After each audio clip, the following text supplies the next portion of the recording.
Et bienvenue à la conférence du mois de Daniel Cam du 16 mars 1986. Avant de commencer, j'aimerais vous rappeler que si automatiquement vous avez des questions, écrivez-les sur papier, amenez-les en avant. Ça va aller un petit peu plus vite pour les réponses. Moins de danger de les oublier. Récemment, je me posais, moi, la question à propos des films. Il y a beaucoup de films qui sortent en ce moment. Des films qui semblent avoir une certaine teneur en ésotérique.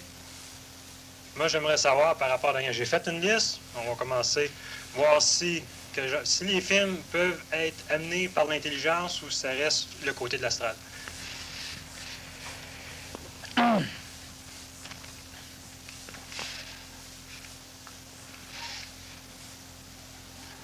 Alors, la question, c'est si l'intelligence supramentale aurait quelque chose à voir avec les nouvelles productions ou avec la manipulation des producteurs et réalisateurs de films qui sont projetés un peu partout dans le public aujourd'hui. L'art, ART, a toujours été un véhicule qui a servi les intelligences supramentales ou l'intelligence supramentale si elle est suffisamment éloignée de la planète Terre, parce qu'il faut savoir que l'intelligence supramentale, lorsqu'elle se rapproche de la planète Terre, devient des intelligences supramentales. Et lorsque les intelligences supramentales se rapprochent de l'homme, elles constituent une humanité. Alors les intelligences supramentales se servent effectivement de tout ce qui est relié à l'art pour essayer de passer des messages, c'est-à-dire en réalité pour instruire l'humanité. Il faut aussi comprendre que les mécanismes de l'art ont très rapidement servi les forces d'involution, les forces astrales, parce que celles-ci ont appris dès le début à se servir du même média que l'intelligence, l'art. Chaque fois que l'intelligence arrive au niveau matériel à se servir de quelque chose, d'un outil ou d'un moyen pour instruire l'homme et la femme, les énergies astrales vont copier quelque temps après et vont se servir des mêmes outils. Et c'est pourquoi l'homme a besoin d'arriver à un discernement. C'est pourquoi l'homme, la femme, l'être ancien, ne peut réellement pas se permettre de dire que dans l'art, il y a de la spiritualité, il n'y a rien de satanique. On ne peut pas, au niveau planétaire, décider que quelque chose est intelligent et que quelque chose ne l'est pas. Parce que lorsqu'une chose est intelligente dans l'expression au niveau planétaire, elle est automatiquement copiée par les forces astrales qui vont essayer de se servir du même outil ou du même véhicule pour exprimer l'inintelligence sous la forme de l'intelligence. Tout à l'heure, au début des ateliers, je parlais de la terminologie « être nouveau », qui de plus en plus a tendance à être plagiée par les forces astrales pour essayer de faire croire au reste de l'humanité ou aux êtres transitifs que ce qu'ils faisaient avant est tout à fait digne de l'être nouveau. Alors, lorsqu'une personne allait se faire tirer aux cartes, aujourd'hui, dans la terminologie d'être nouveau, cela fait partie de l'être ancien. Et on comprend l'utilité chez l'être ancien de se faire tirer aux cartes. Mais on en voit l'inécologie au niveau de l'être nouveau. Alors les tireurs de cartes disent maintenant que l'être nouveau sait ce qu'il veut. Et il sait que le tirage de cartes est bon, alors il va se faire tirer aux cartes. Et plus cela va aller, plus la terminologie adaptée à l'être nouveau va servir pour charrier les messages de l'astral collectif. Alors il en est de même pour l'art. Si par la peinture on arrive à exprimer l'intelligence, alors par la peinture on va aussi arriver à exprimer l'astral. Si par les journaux, si par les écrits, on arrive à communiquer l'intelligence, alors par ces mêmes mécanismes, on arrivera à exprimer l'inintelligence, l'astral. Au niveau de la pellicule, au niveau des films, au niveau de la cinématographie, on s'est toujours servi de cette forme d'art pour exprimer, pour essayer d'enseigner l'homme. Alors évidemment, on s'en est servi au niveau pour faire de la propagande, pendant la guerre mondiale par exemple, et continuellement aujourd'hui. On s'en sert pour passer des messages d'ordre spirituel, Et on s'en sert aussi pour préparer l'humain à accepter des événements très prochains dans l'avenir. On se sert de la pellicule pour expliquer à l'homme et à la femme et à l'enfant que certains dangers sont inhérents à son existence, que certains avenirs sont déjà cristallisés. Et on s'en sert aussi pour les préparer à accepter de nouvelles choses, pour accepter de nouveaux points de vue. Alors, par la pellicule, on manipule l'humain. Par la pellicule, on manipule l'homme collectif. 3 formes de films vont donc apparaître sur nos écrans. Le premier sera un film totalement manipulé par les intelligences supramentales qui, à l'insu du réalisateur, vont obliger celui-ci à communiquer un message. Le deuxième va être un film qui va être constitué par la lecture dans l'astral de phénomènes intelligents, mental ou supramental astralisés, donc d'un travail déjà en application ou déjà en constitution applicative, et ce réalisateur, à son insu, va exprimer ce mécanisme dans son film. Et la troisième sorte de pellicule va être celle où le réalisateur, le producteur, va être manipulé par les forces astrales, donc spirituelles en descendant, pour essayer de rallier, de ramener l'être qui tend à être nouveau et à s'individualiser à l'ensemble collectif régi par les esprits ou par les forces, pour être plus précis, sataniques. 3 formes de pellicule. L'une qui prépare l'humanité à quelque chose qui est en train de s'instaurer. L'une qui plagie ce que certains êtres humains sont déjà en train d'appliquer, et l'autre qui essaie de récupérer la masse afin que la masse ne se dirige pas vers les 2 premières formes de pellicule. Alors l'intelligence supramentale va manipuler autant l'écrivain que le réalisateur.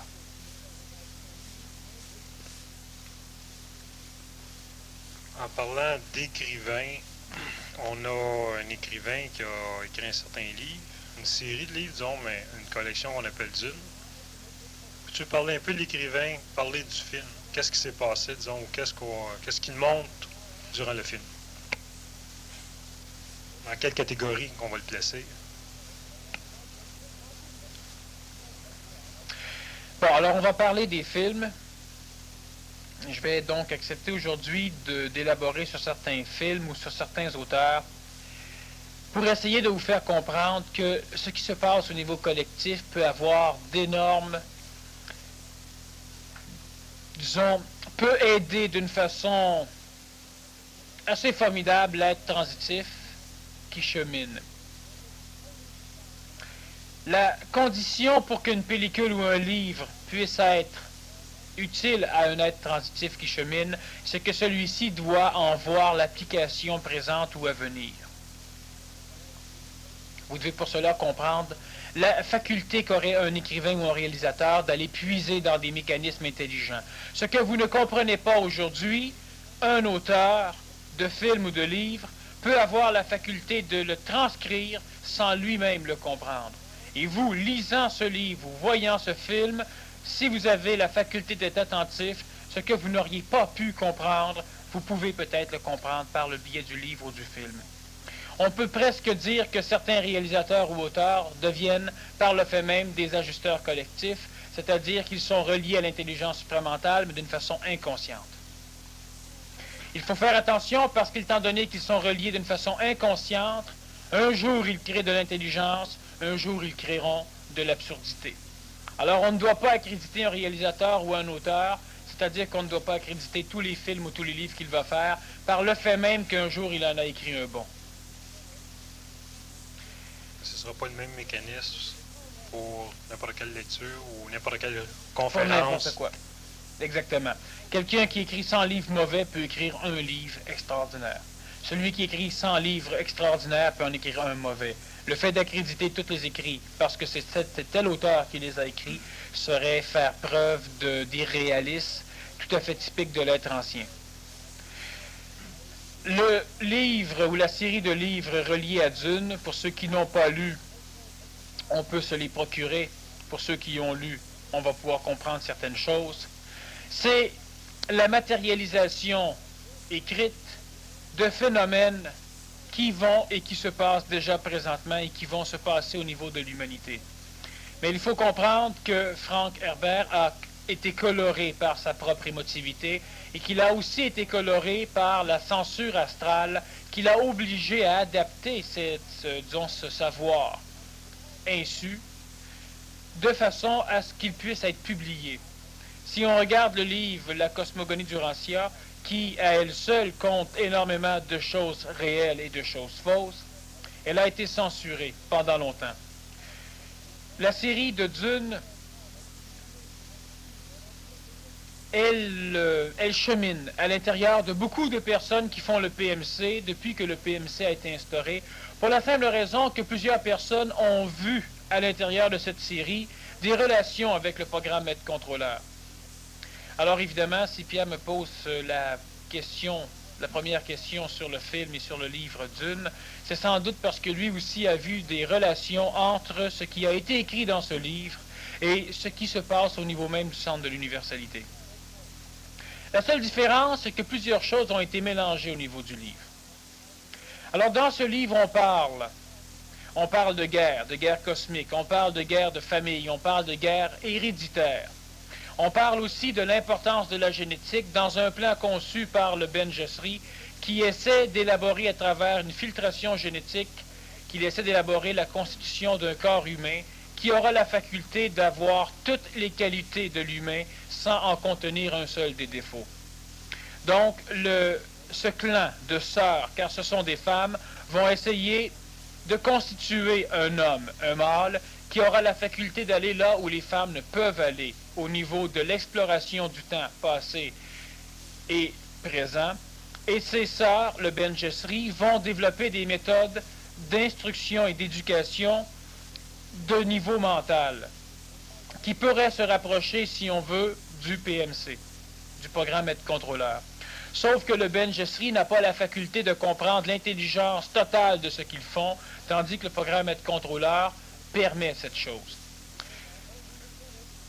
Dans cette série, on a un héros, Paul Atreides, qui devient celui que les sœurs vont rechercher. Alors ces sœurs ont la faculté, et donc dans ce livre on en voit l'intelligence écologique, ils ont la faculté d'avoir compris que les ennemis doivent s'autoprocréer, c'est-à-dire que le prince des bons et le prince des mauvais, ou la princesse des mauvais, doit enfanter, parce que à travers chaque être humain, qu'il soit d'un clan noir ou d'un clan blanc, il y a des facultés qui doivent être conservées dans une lignée génétique, de façon à créer le corps d'un homme ou d'une femme qui aura cette faculté d'être partout à la fois et d'être celui qui pourra réfléchir que les qualités de l'être humain. Dans ce livre, on a une planète qui s'appelle Dune. Sur cette planète est cultivée une épice, l'épice gériatrique, donc une épice qui permet à l'homme et à la femme de vivre presque éternellement. Mais cette épice, en même temps, elle est mortelle, c'est-à-dire que lorsque l'on va en être privé, on ne pourra plus vivre. C'est une drogue. Mais la personne qui se nourrit d'épices a la faculté de voir l'avenir. Sauf que ce n'est pas une prévoyance, comme on le voit dans les écrits anciens. Elle a la faculté d'entrevoir des futurs possibles. Et si elle a suffisamment d'énergie mentale, elle choisira le bon et elle pourra s'y engager. Donc, elle exprime presque la voyance, mais c'est une voyance qui n'est plus astralisée, qui est mentalisée. À l'intérieur de ce livre, on parle aussi des mentors.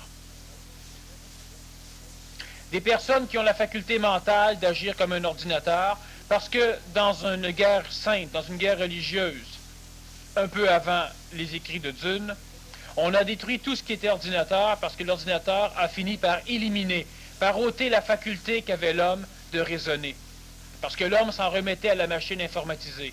Alors, suite à une guerre religieuse, on va créer la Bible catholique orange qui réunit toutes les facultés de toutes les religions d'un univers.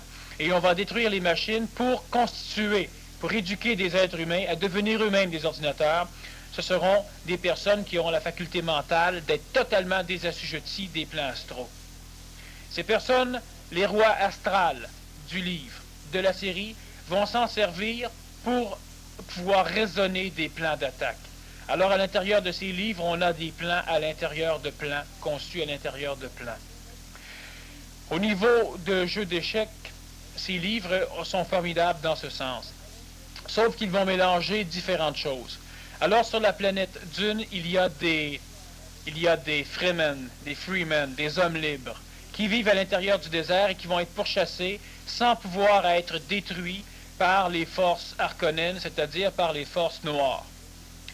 Ces freemen vont devenir les alliés de Paul Atreides, et ces hommes même vont constituer la plus puissante armée parce qu'ils auront la faculté d'être instruits par un Ben Gesserit. Donc, par une personne qui a la faculté d'instruire écologiquement. Ceux qui font le rapprochement avec le PMC, c'est un peu similaire. Ces personnages ont une condition physique qui est relativement bonne, même très bonne.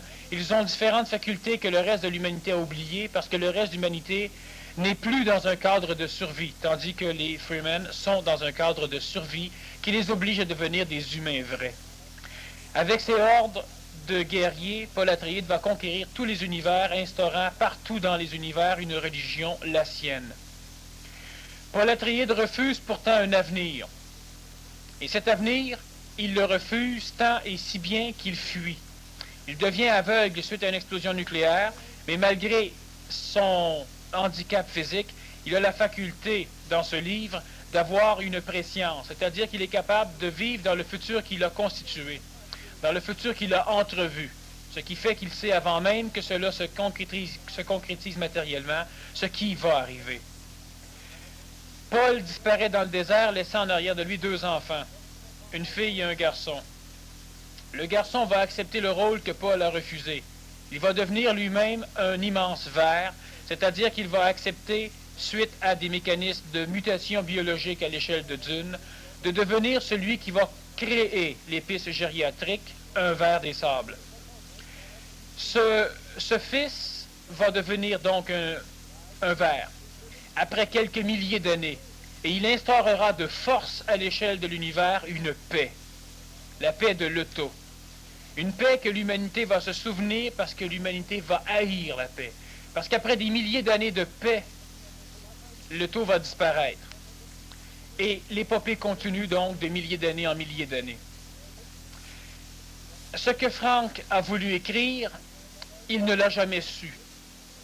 Il a été contacté par des énergies supramentales qui lui ont permis d'envisager dans un roman l'expression de choses qui vont arriver à l'échelle planétaire et à l'échelle cosmique, mais en colorant, de façon à ce que ce ne soit pas une cristallisation d'un futur possible. Le Ben Gesserit ne sera pas féminin, sera bisexuel et ne portera pas ce nom. Et il y a plusieurs mécanismes à l'intérieur de cette série de romans qui ne sont pas tout à fait comme ils ont été écrits. Alors c'est au lecteur mental d'arriver à en décoder les bonnes choses. Frank Herbert a aussi écrit 2 autres livres. L'incident Jésus et Lazare. Alors lui, totalement ignorant des mécanismes même de la faculté de Lazare de se muter en comte de Saint-Germain, et la faculté que lui-même avait de ne pas savoir, mais de transcrire ce qui a pu se passer au niveau de Jésus, de l'incident Jésus. Donc 2 autres livres que ce bonhomme a écrits sans même savoir ce qu'il faisait. L'intelligence supramentale se sert de certains auteurs, de certaines personnes sensibles à l'intelligence pour pouvoir communiquer aux autres, ce que les autres n'ont pas encore la faculté de percevoir. Le film Dune, qui a été un fiasco, n'a pas pu sortir.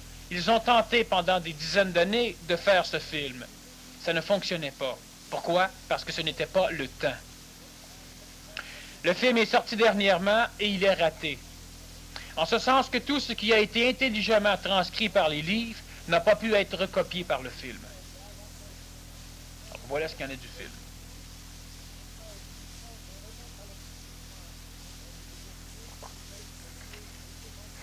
Et vu disons que dans Dune, tu parlais qu'il y avait une espèce, disons, l'épice, on sait tous que ça devient une drogue.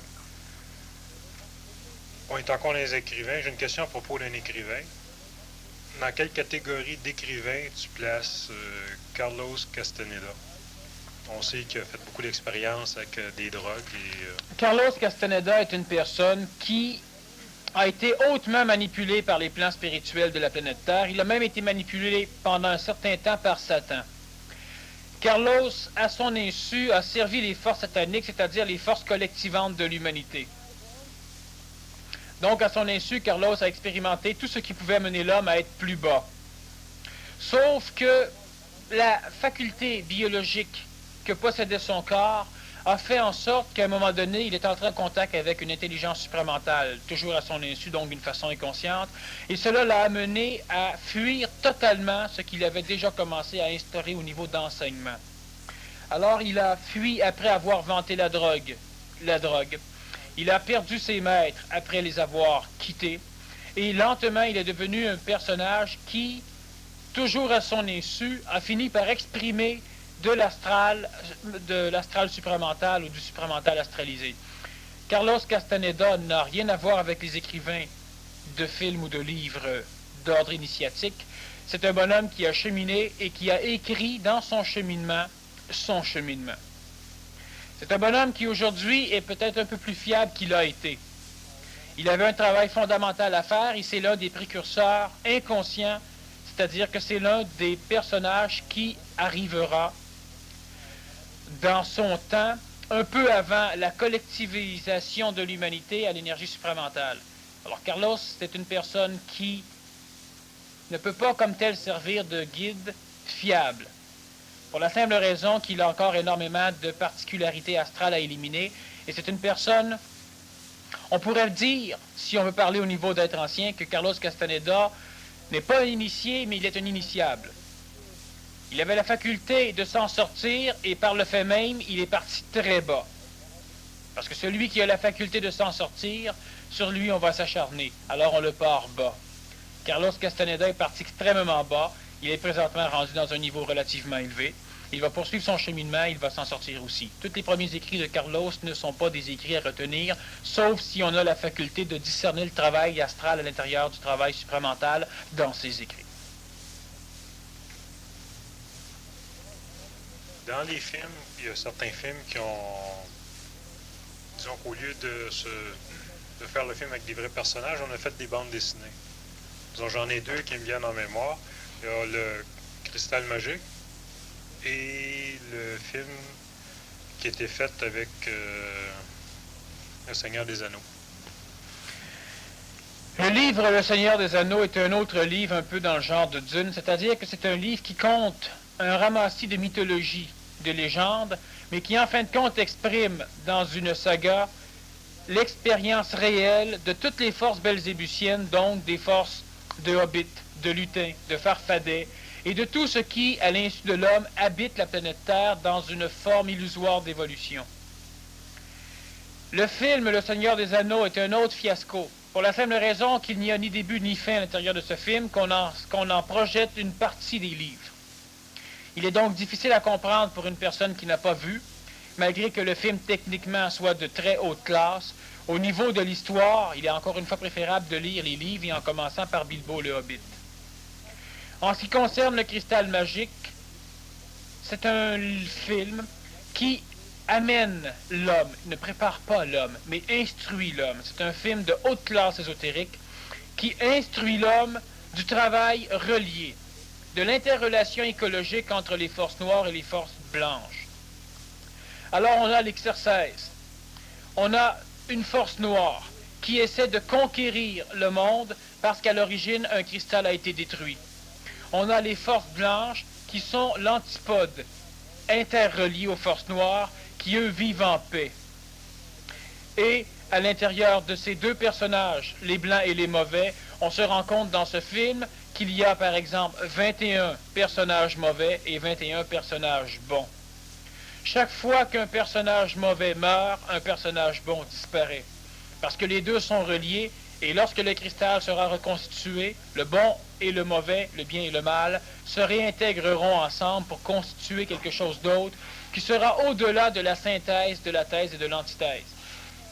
On a les Golflin qui viennent s'interposer entre le bien et le mal. Et le héros, d'ailleurs les deux héros du film sont deux Golflin, un mâle et une femelle, un jeune garçon et une jeune femme, Golflin, qui eux vont arriver, au risque de leur vie, à reconstituer le cristal magique.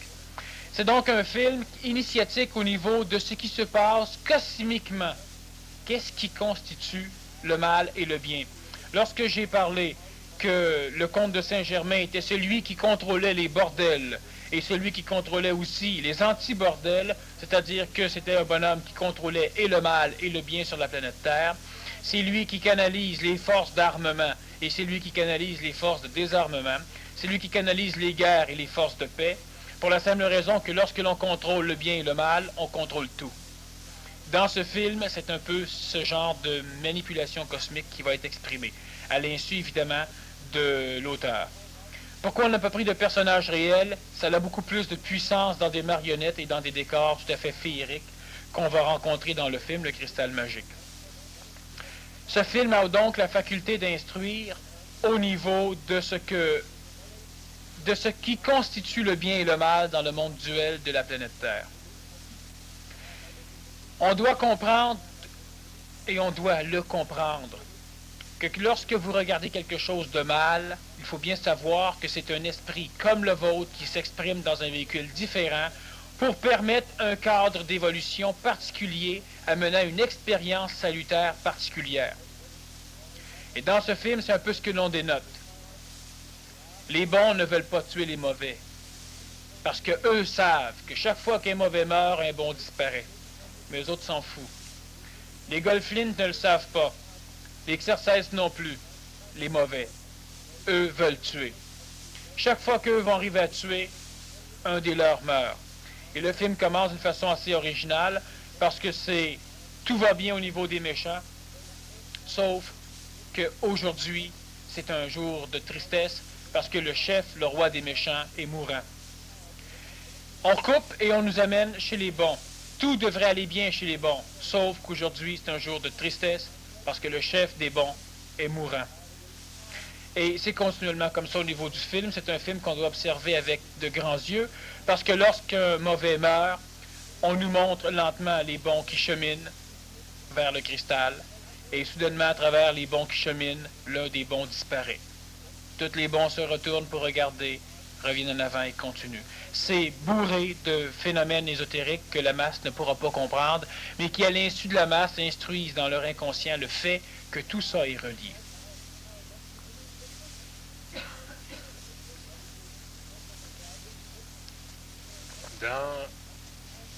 On a parlé un petit peu de légende, je reviens de légende, la légende du roi Arthur. Il y a deux phénomènes qui apparaissent, le phénomène du Graal et le phénomène d'une épée qui s'appelait Excalibur, dont on a fait un film appelé Excalibur. C'est quoi les phénomènes, disons? Que représentent l'épée et le Graal? Il y a le mage Merlin et le roi Arthur aussi, qui sont des symboles différents. En ce qui concerne le film Excalibur, il a été écrit par un bonhomme qui a su canaliser toute la légende du roi Arthur et la fondation de la table ronde, des chevaliers de la table ronde, de Lancelot, qui est un symbole de tous ces mécanismes, mais d'une façon tout à fait régie par l'intelligence supramentale pour permettre la réinstruction de tout ce qui se passe au niveau des forces belzébusiennes, encore une fois. Excalibur est un film relié à Belzébuth et à toutes les forces belzébusiennes. Les forces planétaires, les forces naturelles, celles qui un jour devront devenir les alliés de l'homme et de la femme nouvelle. La 6e race mère va être constituée sous l'égide de Belzébuth, c'est-à-dire des forces naturelles belzébusiennes qui devront avant tout être des assujettis des forces sataniques et lucifériennes. Dans le film Excalibur, on a un apogée presque réel de toutes les symboliques ésotériques que l'on a pu reconstituer à travers l'évolution de l'humanité d'aujourd'hui en descendant jusqu'à bien avant l'Angleterre. Excalibur, l'épée est la force même de Belzébuth, la force naturelle qui aura été régie et qui aura su être, disons, connue par le mage Merlin, qui est le seul fou au monde de l'époque à s'être lui-même fait une opération au niveau du cerveau. Le mage Merlin est l'apparition première d'Excalibur, et il est surtout l'apparition première de Belzébuth, avant même que celui-ci daigne se présenter au niveau de l'Angleterre sous forme animale, tel qu'il va être connu par la suite. Lorsque les forces belzébusiennes vont créer l'épée Excalibur, donc une épée vibratoire qui aura le contrôle sur tout ce qui est matériel et qui aura donc la faculté de diriger la main du combattant à la condition que le combattant soit un être écologique, donc en harmonie avec les forces belzébusiennes. Lorsque le père du prince Arthur, veut avoir l'épée, il est continuellement assujetti par les forces sataniques qui tiennent à continuer à obliger les rois de l'époque, les princes, les cousins, les frères, à s'entretuer de façon à créer une nourriture émotive pour les forces sataniques. Alors les forces collectivantes de Satan vont régir le plan évolution de l'Angleterre pour constituer des guerres atroces à ne plus en finir. Excalibur vient s'en mêler, mais il doit être, disons, tenu. Il pourra être sous la garde d'un roi qui aura la faculté d'écologier, c'est-à-dire de rendre écologique toute l'Angleterre pour que les guerres cessent, de façon à ce qu'on crée un cadre, une royauté, un royaume qui pourra être mentalement écologique où on ne verra plus de guerre et de tuerie. Le père... Alors il demande à Merlin de lui permettre de rencontrer physiquement, donc de coucher, de faire l'amour avec la femme de son frère, de son cousin, donc avec la femme de son pire ennemi. Merlin ne veut pas, mais il se rend compte que le roi qui porte Excalibur est totalement fou, totalement manipulé. Excalibur doit donc lui être ôté. Excalibur est donc dans le film, on dit que c'est une épée qui date et qui a été créée au début des temps. Au début des temps a été créée l'énergie vitale, donc l'énergie éthérique planétaire, la coloration ou l'ombre de l'énergie éthérique supramentale pour constituer la matière. Excalibur étant le symbole même vivant de l'éthérique, donc de Belzébuth, il ne peut avoir été créé qu'au début des temps. Non pas sous forme d'épée, mais dans la légende, il prend le symbole de l'épée. Le symbole de l'épée qui est celui qui tranche, qui est aussi la force spirituelle dominant la matière et qui est aussi la force de la transformation, de l'adaptation, étant donné que c'est un symbole 4, un symbole matériel, parce qu'il a 4 extrémités, une épée à 4 extrémités. La pointe, le manche et les 2 bouts de la garde. Donc, symbole matériel, symbole des forces vitales, symbole belzébutien, symbole d'adaptation, symbole de transformation, symbole d'évolution. Lorsque Merlin accepte, il fera sortir le dragon, une concentration massive d'énergie vitale terrestre, chose qu'un jour l'être nouveau saura contrôler et manipuler, et il permettra l'enfantement, la création d'un enfant, un mélange génétique donc entre les deux opposés ennemis, et cet enfant sera remis dans les mains de Merlin lorsqu'il aura été accouché. Mais le père va mourir, tué. Il plante Excalibur dans une enclume. Dans le film, il la plante dans une roche. La symbolique est presque la même. L'enclume étant là, l'outil parfait où on va forger la matière par le feu. Donc, initiatiquement, ce qui veut dire un outil qui va représenter symboliquement l'initiation par le feu. Dans la roche, où l'épée va être plantée, c'est dans l'énergie terrestre, donc dans l'énergie belzébusienne, ce qui est un peu la même symbolique. Le bonhomme va mourir et par la suite, différents rois, différents princes vont venir. Parce que Merlin a dit, celui qui retirera l'épée de ce roc sera roi. Tous vont venir, tous reliés par les forces sataniques vont venir retirer l'épée. L'épée qui est manipulée par les énergies éthériques planétaires, donc par les énergies belzébusiennes, est tout à fait manipulée aussi par les énergies éthériques extraplanétaires, donc par l'intelligence supramentale. Ce qui fait que même si Satan, normalement, dirige Belzébuth, l'épée restera dans le roc. Lorsque Arthur, adolescent, valet de son frère chevalier, va perdre l'épée de son frère chevalier, il va trouver l'épée dans le roc, alors il va la retirer pour la remettre à son frère. Évidemment, le public, le peuple, verra dans ce fait que Arthur retire l'épée, alors qu'on pensait qu'un chevalier devrait être roi, c'est un valet qui va devenir roi. L'épopée va amener le roi Arthur à rencontrer un prince blanc, Lancelot du Lac, qui va défier tous les chevaliers et qui va les battre. Parce que lui va mettre son épée au service d'un homme qui saura le battre. Parce qu'il est convaincu que seul un cœur pur pourra le battre. Lancelot est dirigé par les hautes forces spirituelles planétaires. Il est donc le représentant du Dieu, du ciel, dans le contexte planétaire. Et seules les énergies belzébusiennes pourront arriver à le battre, cela va de soi. Alors lorsque le roi Arthur va venir se battre contre Lancelot, il va se battre d'une façon astralisée, c'est-à-dire qu'il va maudire Lancelot de lui barrer le chemin. De ce fait, se battant, il brise Excalibur et bat Lancelot. Regrettant, parce qu'il voit ce qu'il a fait, Excalibur va être reconstitué et va lui être remis. Tout le film est une saga vers la quête du Graal. Graal, la coupe dans laquelle le sang du Christ a été ramassé par un bonhomme lorsque un soldat aurait lancé une lance dans le foie, donc dans les côtes du Christ, du Nazaréen. On sait que par la suite, entre Excalibur et Lancelot, il manque une puissance pour que l'humanité, la légende étant anglaise, pour que l'Angleterre devienne un royaume divin. Il manque le Graal. Il manque les forces d'alliance entre les énergies de l'ajusteur de pensée, entre les énergies du Graal, entre ce que le Nazaréen a amené sur le plan planétaire, c'est-à-dire que le passage du Nazaréen a augmenté le taux vibratoire de l'humanité suffisamment haute pour que celle-ci puisse avoir accès à l'Esprit Saint, donc à l'énergie supramentale, c'est-à-dire de prime abord, à l'ajusteur de pensée. Entre les énergies de Lancelot, hautement spirituelles, et les énergies belzébusiennes, donc on a présentement, dans cette épopée, les énergies physiques, les humains, les énergies belzébusiennes, le plan vital, Excalibur.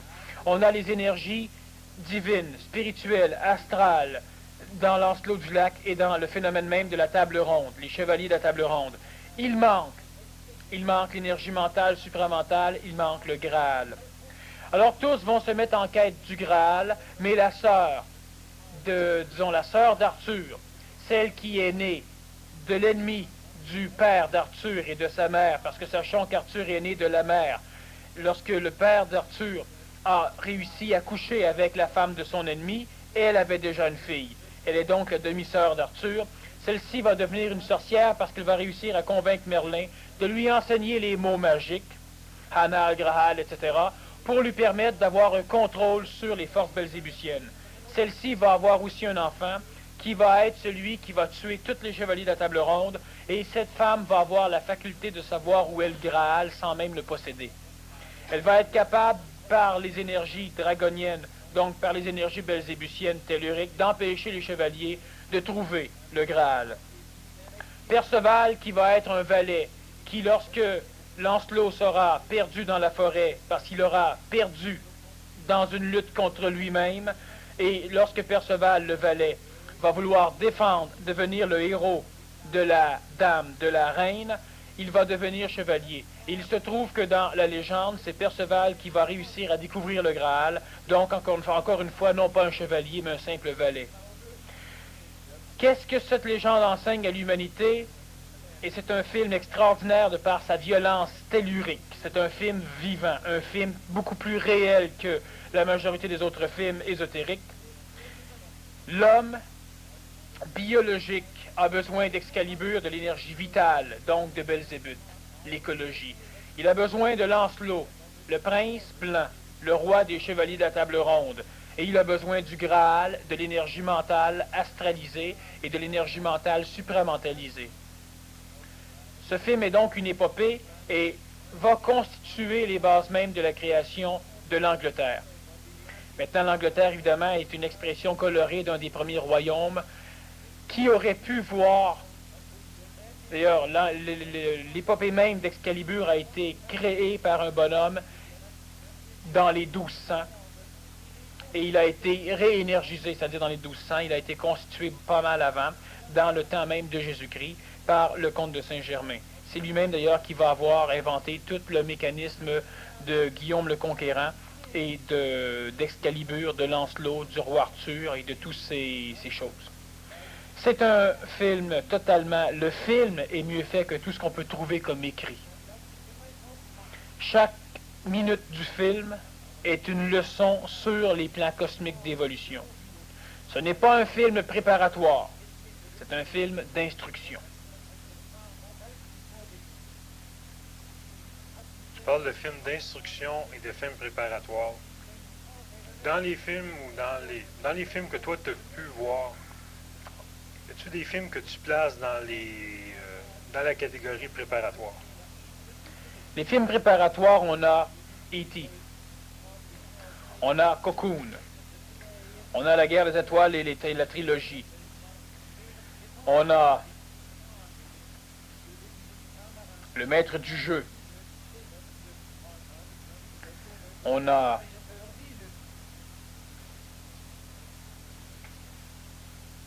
il y en a plusieurs autres que je pourrais te sortir. Galactica, etc., etc. C'est une liste de films, lis-moi là, je vais te dire lesquels qui sont préparatoires, parce que sinon on va passer l'après-midi à en donner. Oui, j'ai une certaine liste. Vas-y, je vais te dire s'ils sont préparatoires ou s'ils sont instructifs. Ils peuvent être les deux, soit dit en passant. Un film préparatoire est automatiquement instructif, tandis qu'un film instructif n'est pas nécessairement préparatoire. Donc, je vais recommencer. On a quand même parlé de certains titres. Le Cristal Magique. C'est un film instructif. Dune. C'est un film préparatoire. Seigneur des Anneaux. C'est un film instructif. Coco. C'est un film préparatoire. L'Âge du Cristal. C'est un film instructif. Galactica. C'est un film préparatoire et instructif. La série de Guerre des Étoiles. Préparatoire. La série de Vie. Ou V. V, préparatoire, mais constitué par les forces sataniques. La série Patrouille du Cosmos. Instructive et préparatoire. Le dernier film, surtout. Ouais. Le Cercle de Fer. Le Cercle de Fer, c'est un film instructif. Le Cercle du Pouvoir. Instructif. Maître du Jeu. Préparatoire. Excalibur. Instructif. E.T. Préparatoire. Rencontre du troisième type. Préparatoire. La Guerre du Feu. Instructif.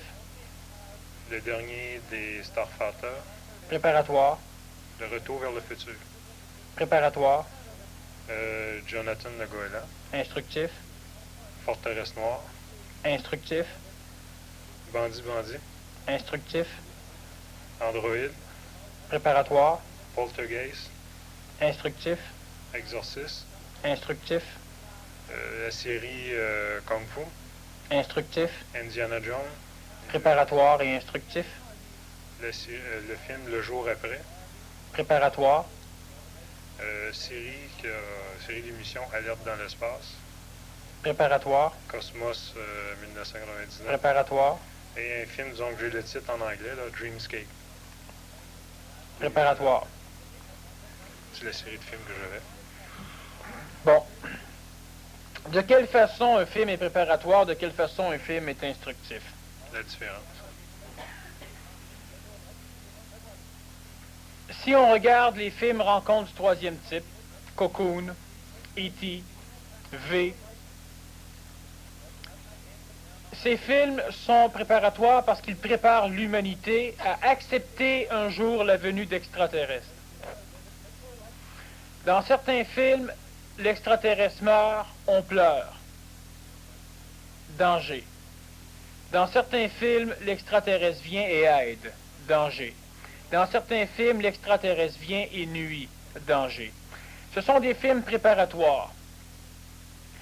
Cocoon est un film d'extraterrestres, mais c'est sans doute le film le plus ajusté au niveau des énergies intelligentes, pour la simple raison qu'il donne l'explication d'un travail d'êtres de lumière supramental, ce qui n'a rien à voir avec les êtres de lumière déchus dont certains conférenciers ont déjà parlé.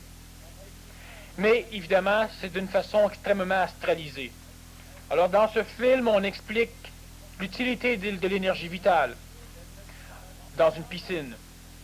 On démontre dans ce film la faculté merveilleuse chez l'homme ancien que peut avoir l'énergie vitale. Parce que dans ce film, on a des extraterrestres, des vestiges de l'Atlantide, mais ce n'est pas vrai dans la réalité des choses, mais disons que c'est un film coloré, qui vont venir ramasser des cocons dans lesquels vont être conservés des descendants atlantes, et ces cocons sont tellement vieillis après les milliers d'années qu'ils ont passé au fond de la mer qu'ils doivent être réénergisés, donc vitalement.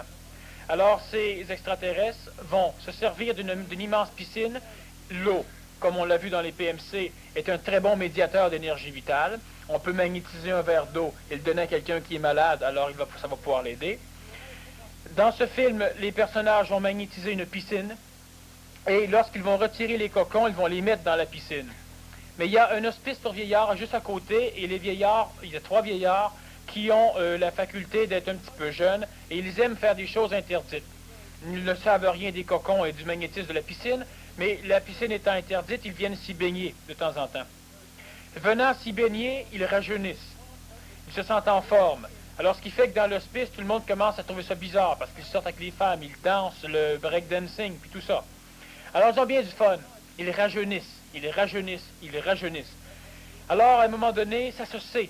Et tout le groupement de vieillards se garoche en panique pour aller se baigner. Ils se baignent. En se baignant, la quantité d'êtres humains dans la piscine épuise totalement l'énergie vitale, tuant par le fait même certains cocons. Alors, on replace les cocons dans le fin fond de l'eau, parce qu'une secoupe volante va venir chercher ces personnages-là, et on s'en va. Alors, le film lui-même est un film préparatoire à certaines réalités biologiques et bio-vitales qui vont être vécues par l'homme et par la femme nouvelle, mais c'est une préparation non pas pour l'être nouveau, mais pour l'être ancien.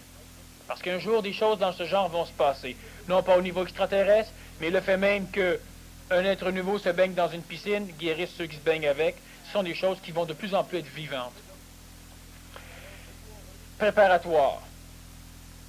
Si on regarde Rencontre du troisième type, préparatoire. Si on regarde E.T., préparatoire à la venue d'extraterrestres. Donc, on prépare l'humanité à accepter ces choses. Mais dans ces films, on essaie surtout de présenter les extraterrestres comme étant des êtres bons. Il faut faire attention, mais ça prépare. Si on regarde d'autres extraterrestres plus mauvais, V. Mais V est une vraie farce. Il y a, comme je disais à un moment donné, c'est F le nom du film, et non pas V. Dans la guerre des étoiles, on rencontre encore les énergies vitales, parce que présentement, l'intelligence supramentale, qui est de l'éthérique extraterrestre, va essayer d'exprimer surtout dans ses instructions la connaissance de l'éthérique planétaire, l'énergie vitale. Dans le film La guerre des étoiles, la force, c'est l'énergie vitale. Elle a donc toutes les facultés qu'on va enseigner dans ce film, et elle prépare l'humain à quelque chose de plus grandiose. Ésotériquement, on va demander à Luc sur quelle planète on est. Il lui répond, s'il y a un point central dans l'univers, tu es sur la planète qui en est le plus éloignée.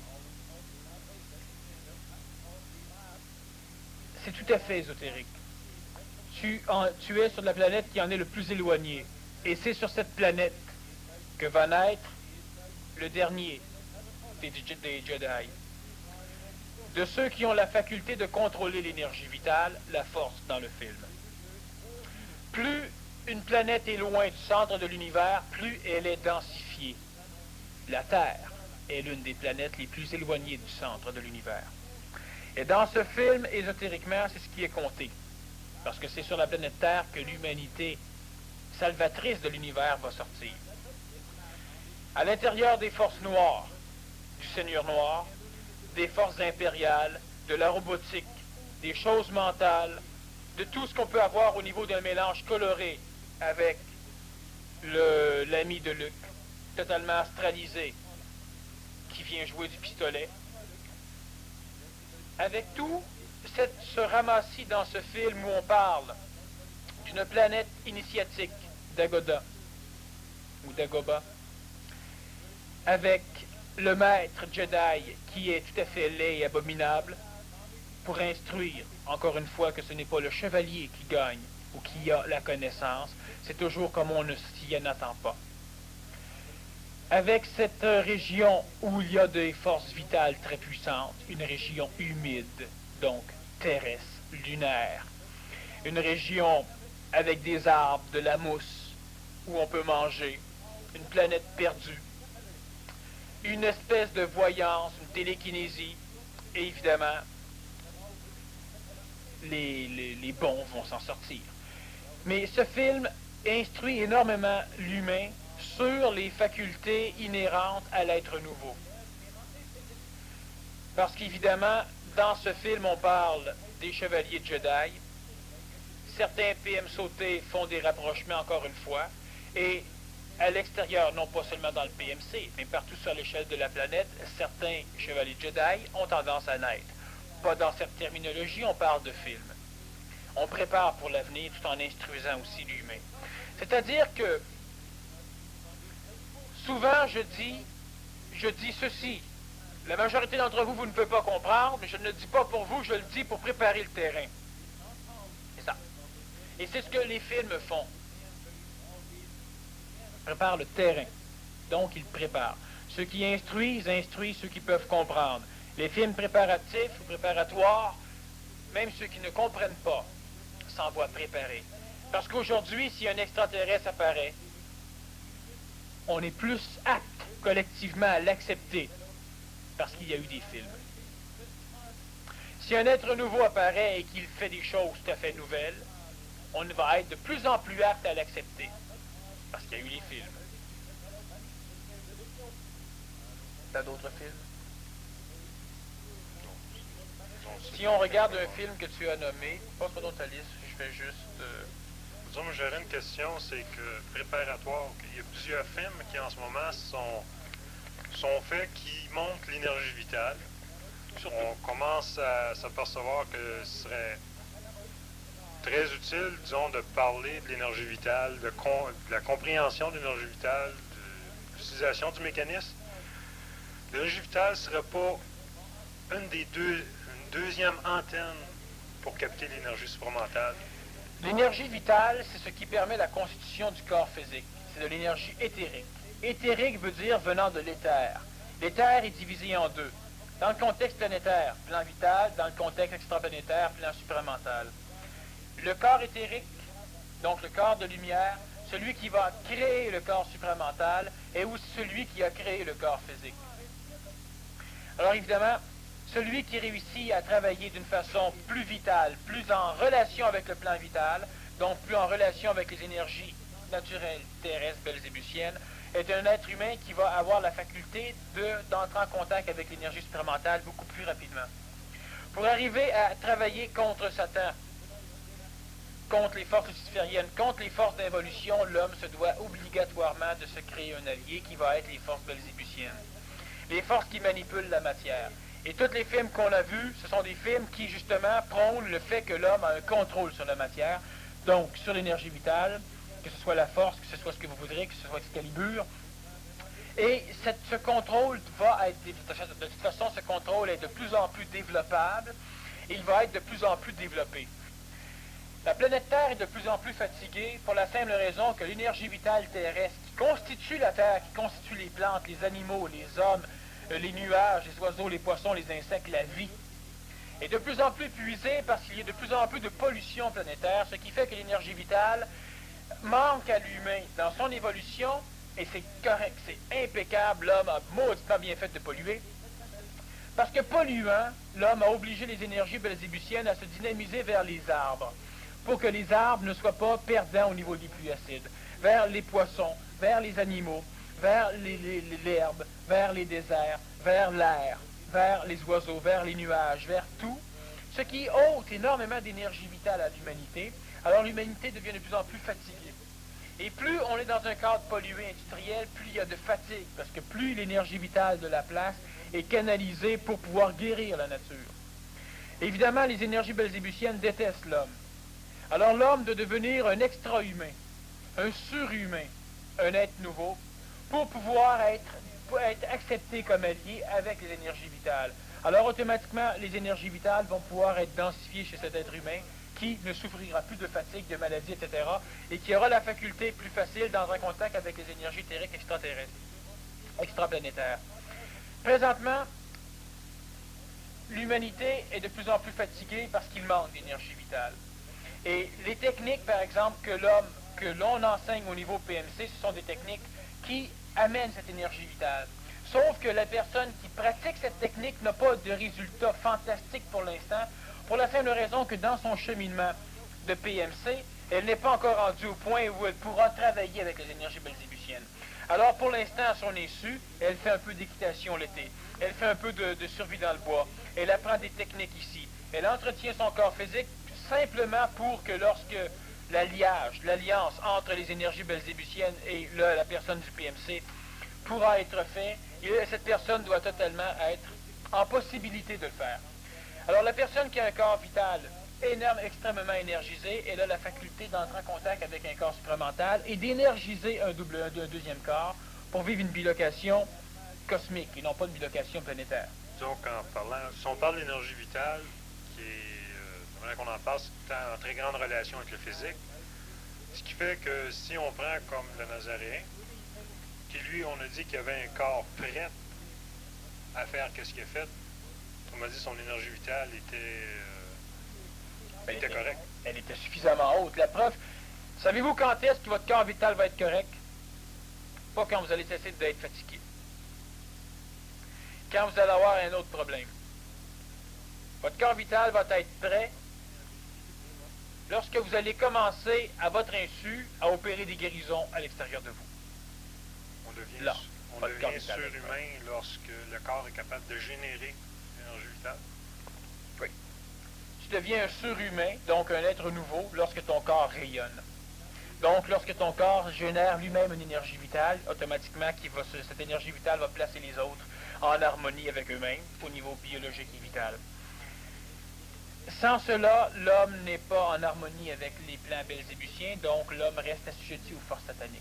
De toute façon, lors de la deuxième partie, on va revenir sur ces énergies belzébusiennes pour pouvoir expliquer de quelle façon le travail PMC, de quelle façon le travail de l'humain doit le diriger, veut pas, vers cette alliance avec les énergies terrestres.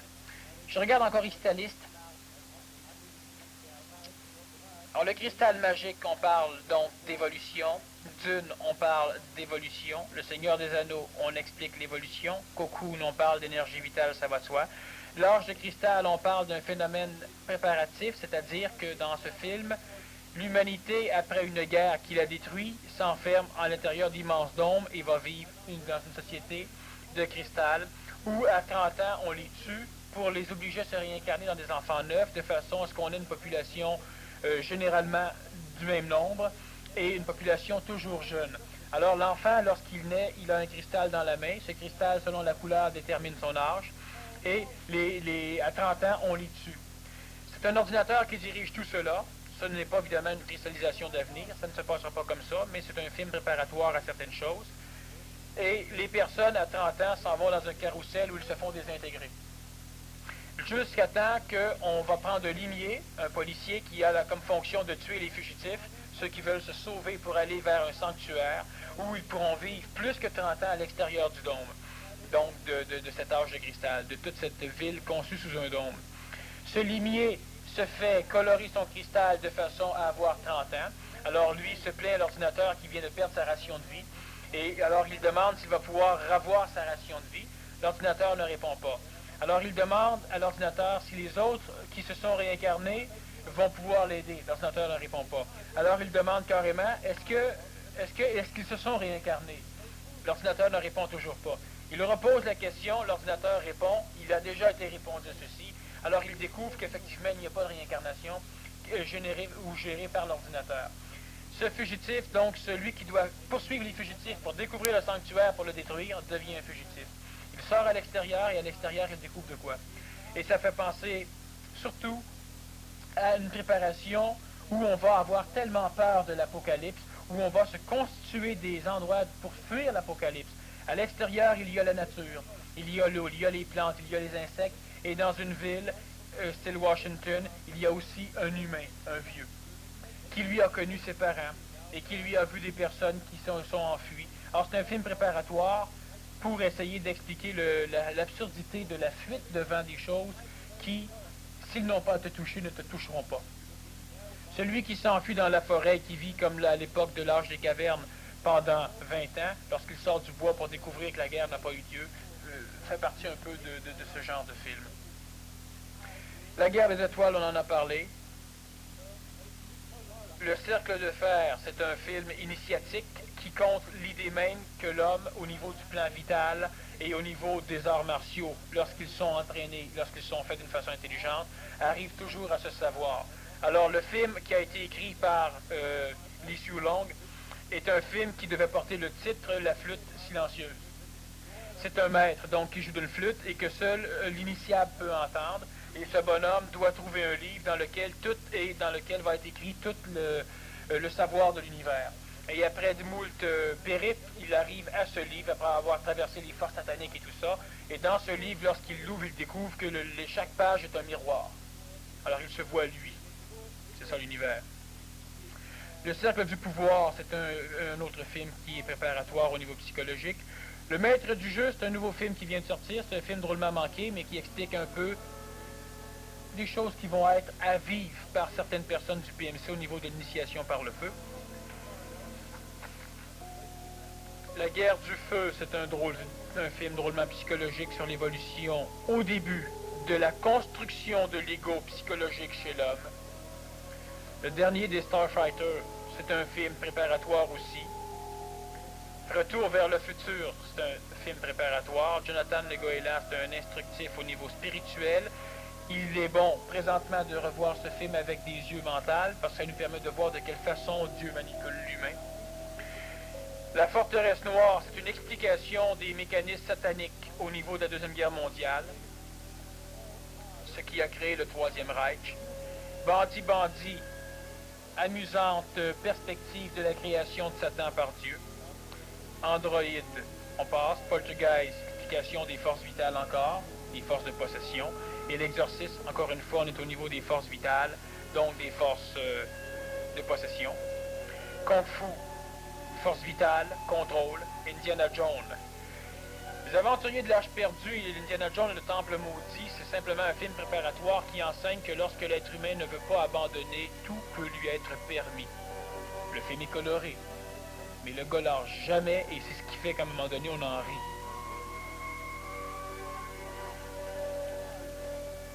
On va arrêter, on va prendre l'arrêt, une vingtaine de minutes.